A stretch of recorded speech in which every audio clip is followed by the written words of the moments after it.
I have been for the past 53 years fascinated with the world of the occult. The very word occult simply means hidden. It doesn't imply anything's evil or bad. The word occult simply means hidden. And at a very early age, I began to discover that so much of what we really need to know about life has been hidden from us. And so, as I said, back in 1959, I became very interested in the world of the occult as it applies to, or the hidden world as it applies to politics and religion. And within the past 25 years, I have begun to look at the occult or hidden world of commerce and how banks and government works. The one thing I will say that the past 50 years has given me is I would say that nothing in this world works the way you think it does. Nothing. Governments do not operate the way you think they do. Banks do not do what you think they do. The police department is not here for what you think it is.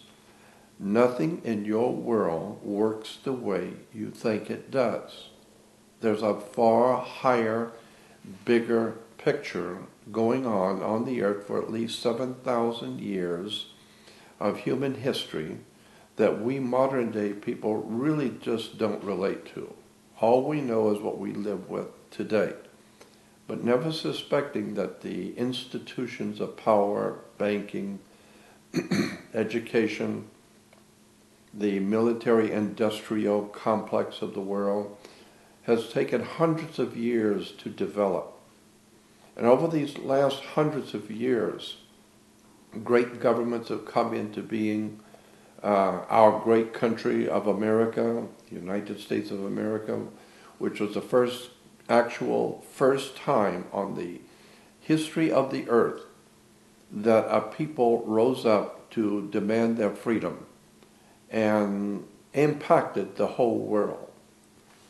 Because there's never been a time, I don't care when you look back and how far back you go into history, never been a time when the people of any country have ever raised up to declare their freedom.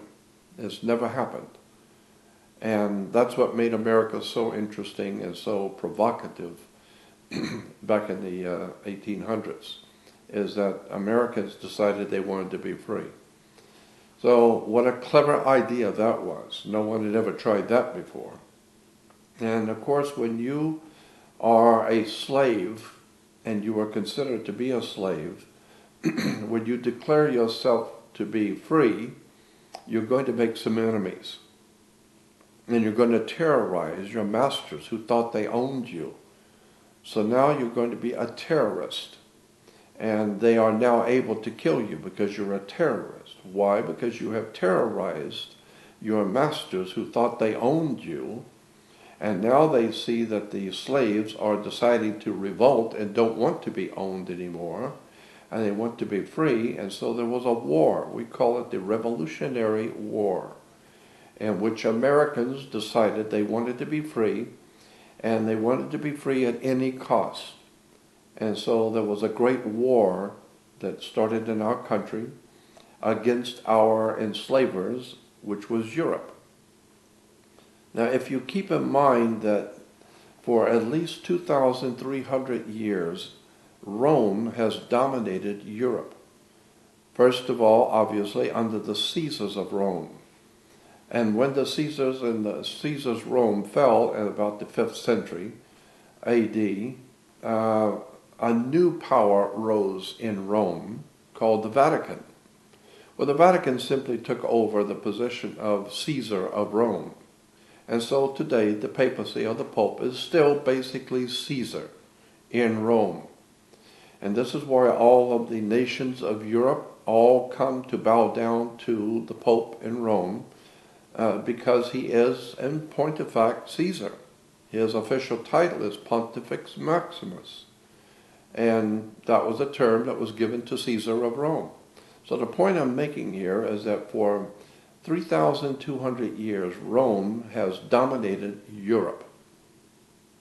And for 3,200 years, Europe has dominated the world. Therefore, there is the old saying that all roads lead to Rome. So when you begin to see the wars and the tragedies and the things that are going on in the world today, the corrupt politics, the lies and the deception and the wars and incredible things which we're seeing, that people are becoming more and more concerned and worried about what's going on the world scene, and where are we going as a civilization, especially Europe now and America. Just keep in mind that what you are seeing today, happening on the earth today, with all the wars and economic problems, etc., all has a pedigree. It all has a background which you need to understand. It's called the history of our country, the history of Rome, the history of the Roman Empire.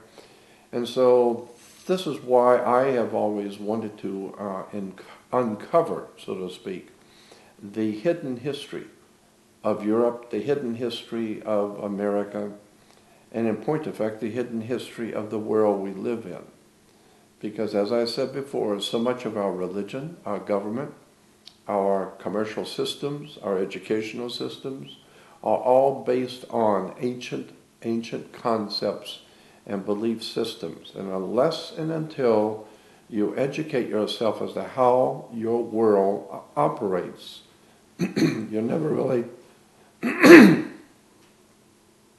really going to experience freedom. Because as a man thinketh, so is he. And so one has to start thinking in terms of how would it be in your life if you were truly free? And what would the world be like if humans were actually free and no longer had slave owners, if the whole human race were free to do what they wish? We're not talking about anarchy. We're talking about legitimate government which protects the rights of all good people and allows individuals to be who they want to be and to do the best they can. And so this is what I have always wanted to do, is to help young people, especially young people, to understand where the world they live in has come from and how it got here. Because you cannot fix anything. You can't help any problem if you don't know how the problem started. If you don't, who was it? Albert Einstein said that you can't depend on the same people who caused the problem to fix it. So I believe that knowledge is power. And this is why so many people in America especially feel powerless, because they have no knowledge. It's written in the Old Testament of the Bible. Profound things have been said in the Bible.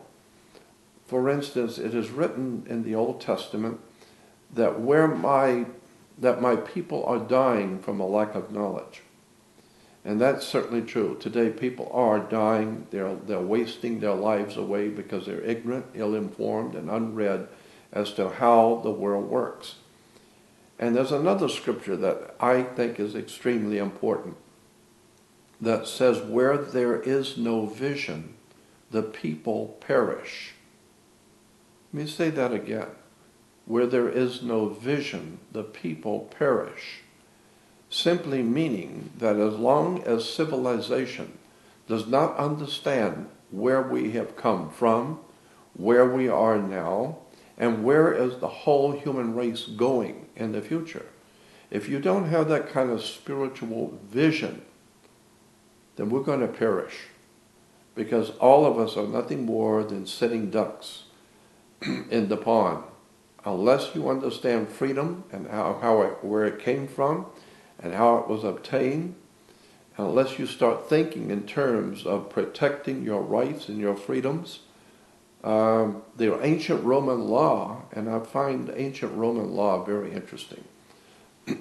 Roman law basically said, there was a maxim in Roman law that says, for he who would be deceived, let him.